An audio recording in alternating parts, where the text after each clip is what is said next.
somewhere where I don't know if people care that there's a pioneer out there fighting for the rights of fighters. But a giant fighting draw. We'll get to that news in a second, but Doc Rivers has just been let go by the Philadelphia 76ers, according to Adrian Wojnarowski. Wow. No surprise there, right? Nope. We've got 10 Game 7 losses in his career, twice as many as any coach ever, and 7 blown 3-1 and 3-2 leads. He'll get another job. Oh, yeah. Isaiah Thomas was sitting next to that Phoenix owner. Isaiah Thomas is going to get back into the game. Oh, he's back in the game. He's running stuff over with Phoenix, and there's an opening there. So maybe that's a landing spot for Doc Rivers. There was a beef back and forth between Isaiah Thomas and Charles Oakley. That's going to go all the way to the grave, right? Where Charles Oakley is saying that Isaiah doesn't like Michael Jordan because Michael Jordan stole Chicago from Isaiah. And Isaiah's response to Charles Oakley, and you don't do this to Charles Oakley, is, all I remember about you, Oak, is that we dragged your ass every time. That fight's never going to end, right? Isaiah Thomas is going to keep fighting. He's going to show up. Put it on the poll, please, Juju, at Le Batard Show. Is Isaiah Thomas going to show up at Oakley's funeral yelling about Michael Jordan? Jeering him at his You funeral. think these competitive people just put it down? Isaiah Thomas wanted to fight Jokic. On behalf of the Phoenix owner, he sidled up next to just to get back into the game. Because that Phoenix owner wants to change the game, and Isaiah Thomas is a good ally to have. And he's the only person that would hire Isaiah Thomas, apparently. And protect him too, Zeke. He's going to get back in the game. He was courtside. He's back. He's back with loads of influence. But is he going to be the coach? Oh, I wouldn't do that, but I also wouldn't bring him in the organization. There's so much going on with Isaiah Thomas, so much mismanagement. He's just always failed. Everywhere he's been, he's failed. FIU failed. The Knicks failed. FIU. Everything he's failed. FIU. Am I right? I mean, if Doc Rivers can fail his way up, Doc Rivers, that's a lot of championships that he was close to that underachieved on. There is not more underachievement on a coaching resume. Man, if I tell you that Garnett, Allen, and Pierce won one. That was the first super team. They beat LeBron to it and won once. All the people beat the super teams after that. Even Durant won twice. Everybody who countered that won 4 times. And also, we should mention that Isaiah Thomas was involved in a sexual harassment lawsuit in which the alleged victim won a ruling for $11.6 million. Wow. I mean, that was a huge tabloid story in New York for a long, long time. The Knicks were totally out of control. It started this 2 decades of mismanagement in New York that make us make fun of the Knicks in the last round. Look, man, you can underestimate the stability of having some strength at the top of corporate or new ownership, as we just talked about with Budenholzer. But even Spo was talking yesterday. Man, what a loving grace to work in an organization where every time I get bumped by a superstar, I'm not going to get run out of the building because I've got the support of management, and so I get to 7 conference finals. And that's a place that only Pop has been and Riley has been and Phil Jackson has been with the very best players because I've got the backing of an organization that supports me from the video room to now I confront players actively. My coaching style is confrontational. It's Jimmy Butler. You want to fight? You want to fight me? You want to fight me was a thing that happened last year on the court. No, but I'm saying his style. Think about what the player has done to the Brooklyn Nets. And here it's a coach. You want to fight, Jimmy? You want to fight me? UD, where you at? UD, come over here. Help. No, but I'm saying his style, if you read something in The Athletic, it's telling. Spoelstra's, man, that's 30 years from the video room of the darkness of the center of culture at Riley's evil competitive knee. The guy who was fighting Jordan and everybody else, who now fights Riley. Riley comes down and wants to talk about coaching. Get the bleep out of here. Get out of here. I coach them. Likes confrontation. Thrives in it. Riley, who would allow Alonzo Mourning to tell him, bleep you, but teach me something. Get in my face and yell, bleep you, but teach me something. In 2023, Eric Spoelstra coaches through confrontation, says flatly, don't care if they don't like me. It's not the point. I live in the misery. The thing that swallows family. The thing that I got to kick Budenholzer's ass.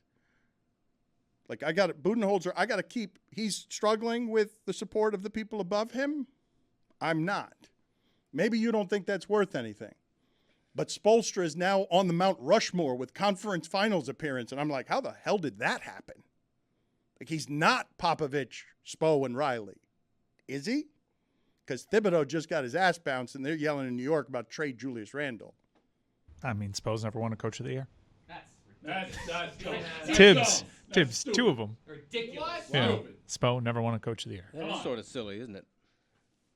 I know people are tired of all that Heat talk because I don't think with those flimsy little things that they're going into this series with, the money's all on Boston because it's like, well, they did it against Milwaukee. They got Spo at the end of the series against the rookie coach. I just think the Celtics are better, and I think better wins in that sport, but it didn't against Milwaukee. Better didn't win. Whatever Miami has, whatever this stuff that people are tired of hearing about nationally, that's what won against Milwaukee. And now that's all they got against Boston. This is why Mike loves the position that he's in, because he's like, I don't actually think they're going to win. The only thing that will allow me to win this series is that the Celtics don't actually think they're going to win either. They're scared that Jimmy and Spo got something. And at the end of a game 6, when you look at your rookie coach, does he have it too? Does he? Rhetorical question. That's what you're counting on. It's almost, it's ridiculous. Barely had it against Doc Rivers, who wasn't doing anything at the end of games. Like, he just lost his job because he had nothing. But you understand that I feel like my analysis stinks when I go into the series and I tell you what advantages does Miami have is that if they get the better team onto the ropes, I know they've got a coach who's not scared of whatever's happening there. Like, I know that. There might be a mistake made of some sort, but it ain't because the process wasn't right. Like, it isn't going to be because my MVP's melting down at the end of the game and where's James Harden? And I know Tatum had a Game 7 for the ages, but also you're going to have to do it consistently. Yeah. You're going to have to be that guy, pal, every game in a series for me to think that you're not capable of doing what you did in Game 6. It's going to be these cauldrons are so interesting. They're always interesting to me because I really did say after Game 6, Celtics-Sixers, in my head, your turn MVP. This is where the legacies get made. You had your chance here. Ooh, that hurts. Now you got to go show Tatum something. You'll cost Doc Rivers his job, but it ain't going to be about Doc Rivers. It's a MVP. Are you going to be the MVP? And I can't believe I'm saying this because it runs counter to almost anything I've believed the entirety of my life covering sports. But I'm really going to say to the better team, the giant betting favorite, the Boston Celtics, I'm going to look at Tatum's face and Jaylen Brown. They forgot to dribble at the end of last season when things were being decided against what was left of the Warriors. They couldn't dribble. And I'm looking at them sideways like John Taffer looking around a plant, and I'm looking at all of them, the rookie coach and all of them. And you're afraid of Jimmy? Are you guys afraid of Jimmy? Because Schur and Simmons are telling me in your crowd that you should be afraid of Jimmy. Are you afraid of Jimmy? You're too good and silky and great, right, Tatum? You're an all-timer. Well, it's got to go through Jimmy. And maybe it will. We're all going to get to watch it. That's why they're braver than we are, I think, because it's like, I'd shit my pants. I just, on the court, just shit myself. They'd drag me off in a wheelchair like Paul Pierce. I can't imagine having to be in that spot if they're in a tight game down the stretch, and they're going to have to do it, right? They're going to have to earn it, and they're going to have to earn a lot because ultimately it's a 34-year-old head coach that's never been in that spot, and he kind of had a couple of moments already. He shouldn't have gone that deep with the Atlanta Hawks. There were claims that he was getting outcoached, and I think the biggest indictment was Doc Rivers wasn't doing anything special. They were playing the two-man game like they've always done, and he had no answers for it until Jason Tatum absolutely erupts. It feels like in the darkest crevices of their minds, right, them being the Celtics, there's somebody that they know is a bigger dog than them. right? Like you're looking across and saying like Jimmy has access to a level of mental strength that I don't, right? And they don't want to admit that, but it's like, oh, I know that guy's built different. We are Juju. setting up a wonderful parade of gas Yeah, I mean, bags it's- after well, it's the co- Celtics and I mean, right? Once the Celtics win in 4, this is all going to sound so ridiculous. That's what I was going to say. The Heat might not win the game, guys. Calm it down. Oh, man. But they also could get game 1.